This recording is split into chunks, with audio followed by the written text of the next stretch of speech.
नमस्ते गाइस, जय हिंद। कैसे हो आप लोग सब। आज हम लोग बात करेंगे प्राइवेटाइजेशन के बारे में।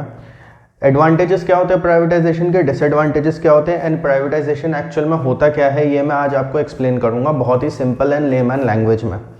अभी रिसेंटली बजट आया है एंड बजट में आपने देखा होगा कि हमारी जो फाइनेंस मिनिस्टर मैडम हैं निर्मला सीतारमण जी, उन्होंने डाइवेस्टमेंट प्राइवेटाइजेशन पे बहुत ध्यान दिया है। तो आज हम बात करेंगे प्राइवेटाइजेशन के एडवांटेजेस एंड डिसएडवांटेजेस क्या हो सकते हैं। इससे पहले कि मैं आपको प्राइवेटाइजेशन के एडवांटेजेस एंड डिसएडवांटेजेस बताऊं, मैं आपको डिफरेंस बताना चाहूँगा डाइवेस्टमेंट और प्राइवेटाइजेशन में। मैंने बहुत सारे लोगों को देखा सोशल मीडिया पे प्लस यूट्यूब पे अलग अलग जगह जो डाइवेस्टमेंट और प्राइवेटाइजेशन को एक ही चीज़ मान रहे हैं एंड दोनों में कंफ्यूज हो रहे हैं। तो मैं जल्दी से पहले आपको दोनों का डिफरेंस बता देता हूँ। देखो क्या होता है, अगर मान लीजिए कोई सरकारी कंपनी है, उसमें गवर्नमेंट का 100% स्टेक है। अब गवर्नमेंट कहती है कि भाई हमें उस 100% में से 10% जो है किसी प्राइवेट प्लेयर को बेच देना है एंड हम 90% रखेंगे, वो प्राइवेट प्लेयर 10% रखेगा। इसको हम कहते हैं डाइवेस्टमेंट। इसमें क्या है, ओनरशिप गवर्नमेंट के पास ही है, बस गवर्नमेंट ने जो अपना स्टेक है वो 100% से 90% कर दिया, या मान लीजिए 90 से 80 कर दे, 80 से 70 कर दे, ये सब डाइवेस्टमेंट में आता है।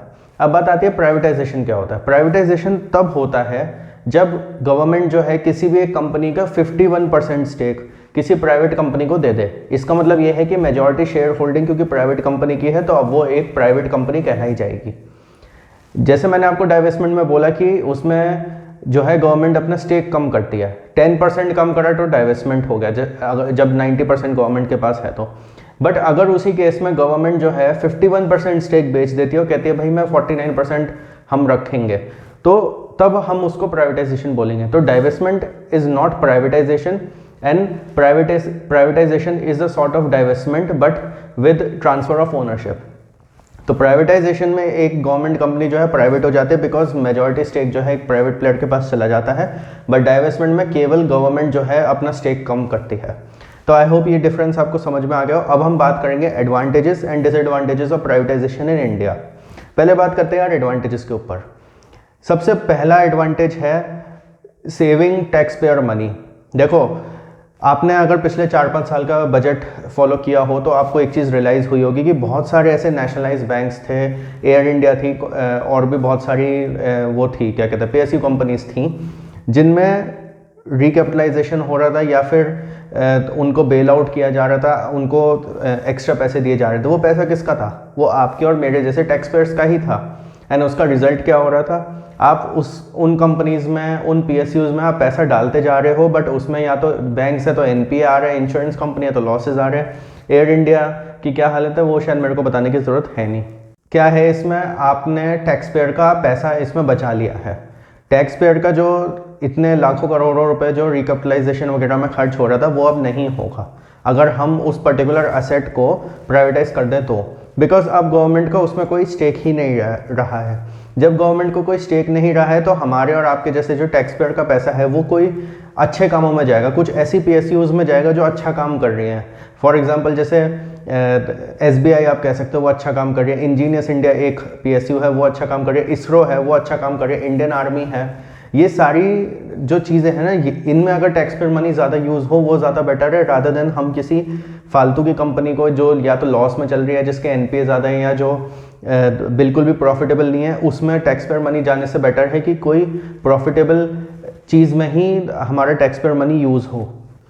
दूसरा एडवांटेज प्राइवेटाइजेशन का यह है इंक्रीज इन एफिशिएंसी। देखो, मेरे को ये बताने की कोई ज़रूरत नहीं है कि गवर्नमेंट कंपनीज़ में एंड प्राइवेट कंपनीज़ में कौन सी ज़्यादा एफिशिएंट होती है।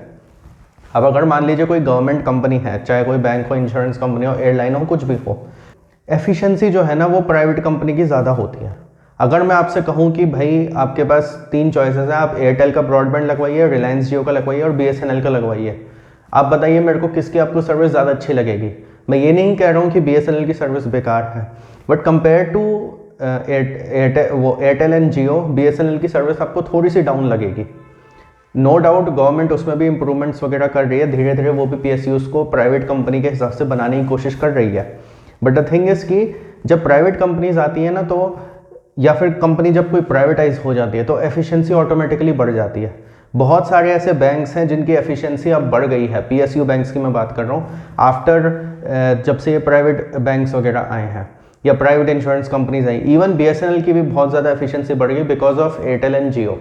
तो प्राइवेट कंपनीज को लाना, इट इज़ लाइक आप जो एग्जिस्टिंग PSUs है आप उनकी भी एफिशिएंसी बढ़ा रहे हो, एंड अगर कोई PSU ऐसी है जिसमें एफिशिएंसी नहीं बढ़ पा रही तो उसको प्राइवेटाइज ही करना सही रहता है। तीसरा पॉइंट होगा कंपटीशन। कंपटीशन क्या है, देखो एक हेल्दी कंपटीशन आपको मिलेगा, जैसे कि मैंने आपको सेकंड पॉइंट में बताया कि एफिशिएंसी इंक्रीज होगी, एफिशिएंसी के साथ साथ एक फेयर कंपटीशन भी रहेगा। क्या होता है, जब तक ये प्राइवेट प्लेयर्स नहीं आए थे तब आप देखो अलग अलग जगह जहाँ पे चाहे बैंक्स हो, इंश्योरेंस कंपनीज हो, टेलीकॉम कंपनीज हो, या इवन एयरलाइन हो, आपकी एयर इंडिया जो है बहुत लेट नॉर्थ ईस्ट जाना स्टार्ट करी है, उससे पहले इंडिगो स्पाइस जेट ने शुरू कर लिया था। तो ये सारी जो चीज़ें होती हैं ना, ये एक फेयर कंपटीशन देती हैं आपको मार्केट में, एंड जब आपके पास फेयर कंपटीशन हो जाता है ना मार्केट में, तो होता क्या है कि एज अ कस्टमर आपको अच्छा प्रोडक्ट मिलता है। जो कंज्यूमर्स हैं, जो कस्टमर्स हैं हमारे देश के, उनको बहुत अच्छा एक प्रोडक्ट मिलता है, उनको बहुत अच्छी एक सर्विस मिलती है। फोर्थ पॉइंट होगा ह्यूज कैपिटल इन्वेस्टमेंट। अब कैपिटल इन्वेस्टमेंट में दो कैपिटल इन्वेस्टमेंट्स आ सकते हैं। ये भी हो सकता है कि जो प्राइवेट कंपनी आ रही है या जो किसी गवर्नमेंट कंपनी को खरीद रही है, वो जो है हो सकता है खुद से भी अपने फंड्स लगाए। ये भी हो सकता है कि कोई फॉरेन इन्वेस्टर्स भी हों उसमें। तो बेसिकली होता क्या है कि आपके पास जो है फंड्स आते हैं, चाहे किसी प्राइवेट प्लेयर से आए चाहे किसी फॉरेन प्लेयर से आए। मेनली इसमें गवर्नमेंट के पास फंड्स आते हैं। गवर्नमेंट के पास जो फंड्स आते हैं उससे उनको एक वो अपना जो बजट है उसको मीट करने के लिए रिसोर्सेज वगैरह मिलते हैं। अब जब प्राइवेट पार्टिसिपेशन होता है तो हमारे देश में जो बिजनेसेस हैं उसमें अगर इन्वेस्टमेंट ज़्यादा आएगा, फॉरेन इन्वेस्टमेंट भी आ रहा है, प्राइवेट इन्वेस्टमेंट भी आ रहा है। मान लीजिए मैं एक प्राइवेट कंपनी हूँ, मैं जाके कल को मान लीजिए BSNL को खरीद लेता हूँ, तो मैं अपना कैपिटल इन्फ्यूज़ करूँगा उसमें जो देश के काम आएगा। अब मेरे जो कैपिटल मैंने जो इन्फ्यूज़ करी है वो गवर्नमेंट यूज़ कर सकती है भाई अपने कामों के लिए, देश के जो और काम है उनके लिए। प्लस मैं BSNL अगर लेता हूँ तो मैं फिर उसकी सर्विस को एनहेंस करके मैं उसको अपने हिसाब से चलाऊँगा या अपने हिसाब से उसकी और अच्छी सर्विस दूंगा। ये कोशिश करूँगा कि भाई एक अच्छा कंपटीशन हो मेरा और रिलायंस जियो और एयरटेल का। तो ये जो सारी चीज़ें ना, देखिए कैपिटल जब इन्फ्यूज़ होता है ना तो अपने आप जो है कंपनीज आगे बढ़ती हैं, अपने आप वो एम्प्लॉयमेंट भी जनरेट करती हैं। गवर्नमेंट को ये भी चाहिए कि हम तो कैपिटल एक्सपेंडिचर कर रहे हैं बट प्राइवेट प्लेयर्स भी करें, प्राइवेट प्लेयर्स भी अपना कंट्रीब्यूशन दें इस देश को आगे बढ़ाने में। फिफ्थ पॉइंट होगा इकोनॉमिक ग्रोथ। अब देखो यार, कोई भी आप देश उठा के देख लो, US देख लो, आप चाइना देख लो, सिंगापुर देख लो, आप जापान देख लो, जर्मनी, फ्रांस देख लो आप, या स्वीडन देख लो, आपका स्विट्ज़रलैंड देख लो, UK देख लो, जितने बड़े बड़े देश हैं, कनाडा देख लो, रशिया देख लो, ब्राज़ील देख लो, कोई भी ऐसा देश नहीं है जो बिना प्राइवेट कंपनियों के आगे बढ़ा हो। कोई भी ऐसा देश नहीं है। प्राइवेट कंपनियों का बहुत इंपॉर्टेंट पार्ट होता है किसी भी इकोनॉमी को आगे बढ़ाने के लिए। एंड अगर बाई चांस गवर्नमेंट ये सोच भी रही है कि इस PSU को हम प्राइवेट कर देते हैं, तो अगर उससे उसकी सिचुएशन इंप्रूव हो रही है तो उसमें बुराई क्या है। To give you an example, मान लीजिए जैसे मैंने आपको BSNL का एग्जांपल दिया, मान लीजिए मैं एयर इंडिया खरीद लेता हूँ, just take for an example, मैं एयर इंडिया खरीद लेता हूँ एंड मैं एयर इंडिया को पूरा टर्न अराउंड करके एक प्रॉफिटेबल एयरलाइन बना देता हूँ। तो उससे किसका फ़ायदा है? उससे ऐसा नहीं है कि मेरा फ़ायदा है, मेरे जेब में पैसे आ रहे हैं, उससे ये भी फ़ायदा है कि भाई जो एयर इंडिया में जो एम्प्लॉयज़ काम कर रहे हैं उनको भी एक सेंस ऑफ सिक्योरिटी होगी। प्लस हम ग्रो करेंगे तो और लोगों को हायर करेंगे, एयर इंडिया का जो अभी स्टेटस है उससे और अच्छी बड़ी एयरलाइन बनाएंगे एयर इंडिया को। तो देखिए ये सारी चीज़ें होती हैं। आप जो है केवल इकोनॉमिक ग्रोथ जो है केवल गवर्नमेंट के भरोसे नहीं हो सकती, क्योंकि देखिए गवर्नमेंट का काम मेनली पॉलिटिक्स का होता है, मेनली रेगुलेशंस का होता है, लॉज बनाने का होता है। गवर्नमेंट का काम बिजनेसेस चलाना नहीं होता है। हाँ, कुछ चीज़ें हैं जो गवर्नमेंट को करनी होती हैं for the welfare of people. आपको कुछ गवर्नमेंट कंपनीज आपको चलानी ज़रूरी हैं, बट अगर कुछ कंपनीज ऐसी हैं जो लॉस मेकिंग है कुछ है, तो उसको प्राइवेटाइज ही कर दे तो ज़्यादा अच्छा है। आज की डेट में अगर आपको हज़ारों करोड़ रुपए एयर इंडिया को मेंटेन करने के लिए चाहिए, अगर वो उल्टा हो जाए, अगर वो हज़ारों करोड़ का प्रॉफिट करने लग जाए तो किसका फ़ायदा है? इंडिया का ही तो फ़ायदा है, इंडिया की ही तो इकोनॉमिक ग्रोथ के लिए ज़रूरी है। तो बिना प्राइवेट कंपनियों के कहीं कुछ नहीं हो सकता। आप US में देख लो, गूगल आपकी प्राइवेट कंपनी है, अमेजॉन प्राइवेट कंपनी आपकी, एप्पल आपकी प्राइवेट कंपनी है, माइक्रोसॉफ्ट आपकी प्राइवेट कंपनी है। चाइना में आप देख लो, टेंसेंट है आपकी, DJI है, शाओमी है, BBK इलेक्ट्रॉनिक्स है, ये सारी चीज़ें भी हैं। सिंगापुर की अलग कंपनीज है, जापान में आप देख लो टोयोटा है, निसान है, ये सारी हैं, वॉक्सवैगन वगैरह हैं आपकी जर्मनी की, यूके की अलग अलग कंपनीज हैं। तो बिना प्राइवेट कंपनीज के आप लोग ग्रोथ नहीं कर सकते हो, कोई economic growth without private participation नहीं हो सकती है।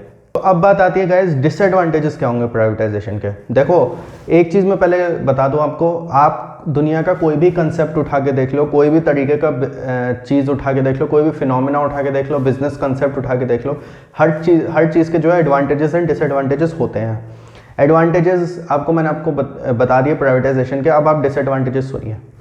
सबसे पहला डिसएडवांटेज होगा जॉब सिक्योरिटी ऑफ पीपल। देखो क्या होता है, जब आप गवर्नमेंट कंपनी में होते हो तो आपको जॉब सिक्योरिटी एक मिलती है, आपको पता है कि भाई मेरी जॉब जो है सिक्योर है, बिकॉज गवर्नमेंट सब देख रही है एंड ऑल दैट। अगर मेरी कॉन्ट्रैक्चुअल जॉब नहीं है तो मेरी जॉब सिक्योर है, जॉब सिक्योरिटी है। बट जब आप प्राइवेट कंपनी में काम कर रहे हो तो वो जॉब सिक्योरिटी आपके पास नहीं होती है। अगर मैं एक बिजनेस ओनर हूँ जिसने मान लीजिए कोई PSU बैंक खरीद लिया है एंड गवर्नमेंट ने तो मेरे को बेच दिया, बट मेरे को ऐसा लग रहा है कि यार इस PSU बैंक में 1000 एम्प्लॉयज़ हैं बट मेरे को ज़रूरत तो केवल 800 एम्प्लॉयज़ की है, तो मैं उन 200 एम्प्लॉयज़ को ले ऑफ करूँगा। मैं अपना प्रॉफिट मार्जिन देख के उन 200 एम्प्लॉयज़ को ले ऑफ करूँगा, because I am a private player. मैं यहाँ पे प्रॉफिट के लिए आया हूँ, एंड जब मैं यहाँ पे प्रॉफिट के लिए आया हूँ तो मैं यहाँ पे वेलफेयर उतना नहीं देख सकता हूँ। हाँ, मैं ये कोशिश कर लूँगा कि भाई जिन 200 लोगों को मैं निकाल रहा हूँ अगर वो किसी और काम आ सके मैं वो देख सकता हूँ, but being a private player मैं ये कोशिश करूँगा कि कम से कम लोगों में ज़्यादा से ज़्यादा काम कैसे हो सके, बिकॉज प्राइवेट प्लेयर्स जो होते हैं they are not for charity और समथिंग। हाँ, अगर मेरे को कोई चैरिटेबल ऑर्गेनाइजेशन खोलनी है उसकी बात अलग होती है, but private players are not for charity. उनको बिजनेस के से मतलब होता है, उनको प्रॉफिट से मतलब होता है। एंड कोई भी देखो, अगर मैं भी अपनी जेब से पैसा किसी बिजनेस में लगा रहा हूँ, अगर मैं भी 100 रुपये लगा रहा हूँ, मेरे को भी चाहिए भाई 120 रुपये आए। अगर 100 की जगह पे 80 रुपये आ रहे हैं तो या तो मैं क्या करूँगा, या तो मैं अपना प्रॉफिट मार्जिन बढ़ाने की कोशिश करूँगा या अपने खर्चे कम करूँगा। अगर मेरा प्रॉफिट मार्जिन नहीं बढ़ रहा है तो मैं अपने खर्चे कम करूँगा। खर्चे कम करने में हो सकता है मेरे को कुछ लोगों को ले ऑफ भी करना पड़े। तो ये होता है पहला डिसएडवांटेज कि जॉब सिक्योरिटी लोगों की चली जाती है, जॉब सिक्योरिटी उसमें नहीं रहेगी। दूसरा डिसएडवांटेज होता है पर्क्स एंड कुछ जो अलाउंसेस वगैरह होती हैं वो आपको नहीं मिलती हैं। अब देखिए हर प्राइवेट कंपनी का अलग अलग रूल्स होते हैं। कुछ प्राइवेट कंपनीज में आपको हेल्थ इंश्योरेंस मिल जाता है, कुछ प्राइवेट कंपनीज में आपको ट्रैवल मिल जाता है, कुछ प्राइवेट कंपनीज में कुछ मिलता है। बट अगर आप ये उम्मीद कर रहे हो कि भाई जो सरकारी नौकरी में जो हमें वो मिले थे, जो पर्क्स मिलते थे या जो अलाउंसेस मिलती थी या जो छुट्टियाँ मिलती थी या जो ट्रीटमेंट मिलता था या जो वो कन्वीनियंसेस मिलती थी, वो आपको प्राइवेट कंपनी में नहीं मिलेगी। ये बात आप ध्यान रखना, वो आपको प्राइवेट कंपनी में बिल्कुल नहीं मिलेंगी। आपको जो है कंपनी टू कंपनी चलना पड़ेगा। अगर आपके HR ने बोल दिया ये बात कि भाई आपको जो है साल की 12 छुट्टी मिलेंगी तो आपको 12 ही मिलेंगी। आप ये नहीं कर सकते हो कि भाई हमें ये वाला अलाउंस चाहिए, वो वाला अलाउंस चाहिए। अगर आपके प्राइवेट कंपनी ने कहा कि हमारा इस पर्टिकुलर हेल्थ इंश्योरेंस कंपनी से सबका हेल्थ इंश्योरेंस है, तो आप ये नहीं कह सकते नहीं हमें CGHS वाला या गवर्नमेंट वाला हेल्थ इंश्योरेंस चाहिए। ये सारी चीज़ें जो हैं थोड़ी सी डिसएडवांटेज होती है प्राइवेट कंपनी में। ऐसा नहीं है कि प्राइवेट कंपनी में पर्क्स नहीं होते हैं, बट उनके हिसाब से होते हैं। प्राइवेट कंपनीज में जो पर्क्स होते हैं वो उनके हिसाब से होते हैं। हर कंपनी के अलग अलग तरीके होते हैं कि कौन किसको क्या देना चाहता है, क्या है क्या नहीं है। तीसरा डिसएडवांटेज होगा पेंशन। अब देखिए पेंशन का क्या है, बहुत सारी गवर्नमेंट सर्विसेज ऐसी हैं जिसमें आपको पेंशन मिलती है।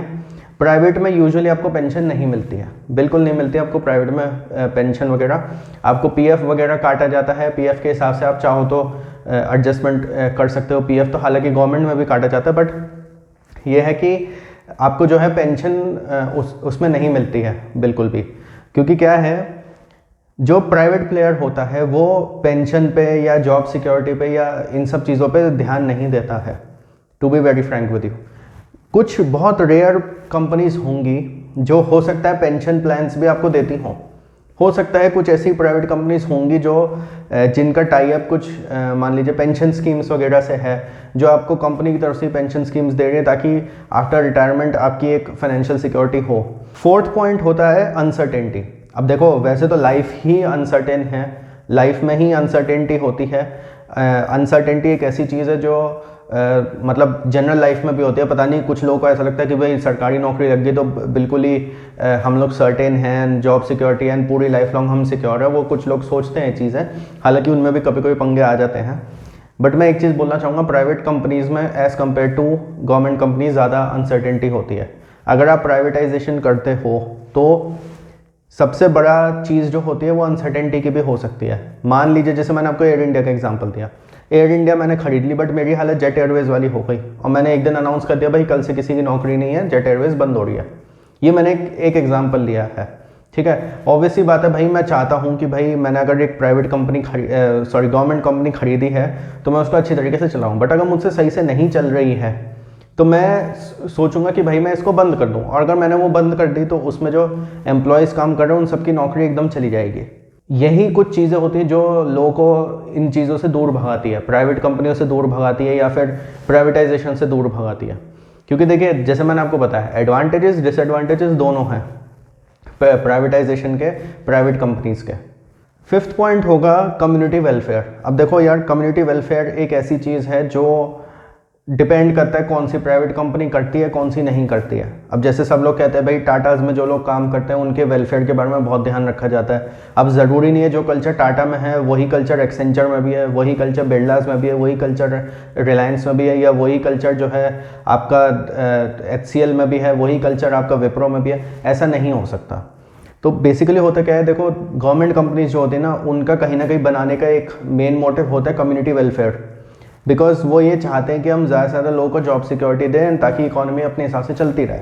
बट अगर प्राइवेटाइजेशन होता है तो उसमें एक ये चीज़ होती है कि आप कम्युनिटी वेलफेयर आप नहीं कर सकते हो। आपको मैं एक एग्जांपल देता हूँ। जैसे जब ये लॉकडाउन हुआ था तो हमारे जो प्राइम मिनिस्टर उन्होंने कहा था कि भाई जो प्राइवेट प्लेयर्स हैं कोशिश करें कि अगर वो एम्प्लॉयज़ को नौकरी से ना निकालें या सैलरी कट्स ना करें। अब ये चीज़ कुछ लोगों ने तो करी, बहुत रेयर कुछ लोग थे जिन्होंने करी, कुछ कंपनीज थी जिन्होंने करी ये चीज़, बट बहुत सारी कंपनीज ने नहीं करी ये चीज़। In fact majority of the companies ने ये चीज़ें नहीं करी हैं बिकॉज वो प्राइवेट प्लेयर हैं, वो प्रॉफिट के लिए। अगर उनको पता था कि भाई, अगर उनको ये पता लग गया भाई अप्रैल मई जून जो है हमारी दुकान बंद रहेगी या हमारा बिजनेस बंद रहेगा बिकॉज ऑफ लॉकडाउन ब्ला ब्ला ब्ला, तो भाई मैं क्यों सैलरी दूँ, उनका ये नेचर होता है। भाई मैं क्यों उनके वेलफेयर के बारे में सोचूं, मैं उनको 3 महीने के लिए ले ऑफ कर देता हूं, उसके बाद उनको वापस रीएम्प्लॉय कर लूँगा। या फिर अगर मेरे को ऐसा लग रहा है कि लॉकडाउन के बाद जो है काम आधा हो जाएगा तो मैं अपनी जो वर्क फोर्स है उसको मैं आधी कर देता हूँ। उनकी ये थिंकिंग होती है। अब ये थिंकिंग हो सकता है अगर आप कम्युनिटी वेलफेयर में विश्वास करते हो तो ये चीज़ आपको बहुत श्रूड लगेगी, बहुत ज़्यादा वो लगेगी, गलत लगेगी कि यार प्राइवेट प्लेयर्स को ऐसे तो नहीं करना चाहिए। बट देखो प्राइवेट प्लेयर्स का भी क्या है, उनकी भी लिमिटेड कैपिटल होती है, उनकी जेब से पैसा जा रहा होता है। प्राइवेट प्लेयर्स का जो है, जैसे मैंने आपको बताया, उनका मेन मोटिव कम्युनिटी वेलफेयर नहीं होता है, उनका मेन मोटिव होता है प्रॉफिट। एंड अगर उनको प्रॉफिटेबिलिटी अच्छी हो रही है तो वो उस पर एम्प्लॉयज़ वगैरह के वेलफेयर वगैरह पे ज़्यादा ध्यान देते हैं। तो ये चीज़ आप ध्यान रखिए। गवर्नमेंट कंपनीज में बहुत बार ऐसा होता है कि भाई बिकॉज ऑफ कम्युनिटी वेलफेयर जो है कुछ कंपनीज जो है लॉस में चल रही हैं, या कुछ कंपनीज में 100 की जगह पे 200 एम्प्लॉयज़ हो रखे हैं, जस्ट बिकॉज गवर्नमेंट चाहती है कि भाई कम्युनिटी का वेलफेयर रहे। एंड 200 लोग एम्प्लॉयड हैं, कोई बात नहीं, 100 लोगों की ज़रूरत है, कोई बात नहीं, सैलरी एक्स्ट्रा जा रही है, जाने दो, जस्ट बिकॉज कि भाई इकोनॉमी चलती रहे, उस हिसाब से हमें जो है ये करना ज़रूरी है। तो ये 5 डिसएडवांटेजेस थे आपके प्राइवेटाइजेशन के। एक चीज़ मैं ज़रूर बोलना चाहूँगा, देखो प्राइवेटाइजेशन कोई गलत चीज़ नहीं है, बट ऐसा भी नहीं होना चाहिए कि 100% प्राइवेटाइजेशन हो। अब जहाँ तक बात आती है कि भाई गवर्नमेंट को कितना प्राइवेटाइजेशन करना चाहिए, कितना नहीं करना चाहिए, देखो एक हेल्दी वे में करना चाहिए। मेरे हिसाब से ऐसा होना चाहिए कि भाई 50-50 होना चाहिए। ये मेरी अपनी पर्सनल सोच है। अगर आपके टेलीकॉम में 4 कंपनियाँ हैं तो 2 गवर्नमेंट हो, 2 प्राइवेट हो, ऐसा होना चाहिए। अगर आपके IT में 10 कंपनीज हैं तो 5 प्राइवेट हो, 5 गवर्नमेंट हो। इससे होता क्या है कि बैलेंस बना रहता है। इससे आपको ये भी नहीं डर रहेगा कि भाई कोई प्राइवेट प्लेयर जो है बंद करके ना चला जाए, हज़ारों लोगों की नौकरी छूट जाएगी। और ये भी आपको डर नहीं रहेगा कि भाई नौकरी छूटने की वजह से कंजम्पशन कम होगा, GDP कम हो जाएगी एंड ऑल दैट। बिकॉज उस चीज़ को बैलेंस आउट करने के लिए आपके पास 5 गवर्नमेंट कंपनीज हैं जो क्या कहते हैं, जो ये ध्यान रख रही है कि हाँ बहुत सारे लोग एम्प्लॉयड हैं। जब लोग एम्प्लॉयड होते हैं तो पैसा आता है, पैसा आता है तो परचेजिंग पावर बढ़ती है, परचेजिंग पावर बढ़ती है तो कंजम्पशन बढ़ता है। तो बेसिकली 50-50 का एक रूल होना चाहिए। प्राइवेटाइजेशन फुल्ली भी नहीं होना चाहिए एंड फुल्ली गवर्नमेंट कंपनीज भी नहीं होनी चाहिए। क्योंकि फुल्ली गवर्नमेंट कंपनीज हो तो हमारा economic growth, economic development slow down हो जाता है। एंड बहुत सारी चीज़ें ऐसी होती हैं जो प्राइवेट कंपनीज टाइम के साथ आगे बढ़ जाती हैं, बट गवर्नमेंट कंपनीज नहीं बढ़ पाती हैं। तो एक किसी भी इकोनॉमी में एक बैलेंस करने के लिए मेरे हिसाब से 50% प्राइवेट एंड 50% गवर्नमेंट कंपनीज होनी चाहिए। Anyways guys, that's it for this video. Advantages and disadvantages मैंने आपको बताया प्राइवेटाइजेशन के। कुछ और आपको ऐड करना तो प्लीज़ कमेंट करिएगा। Thank you for watching the video.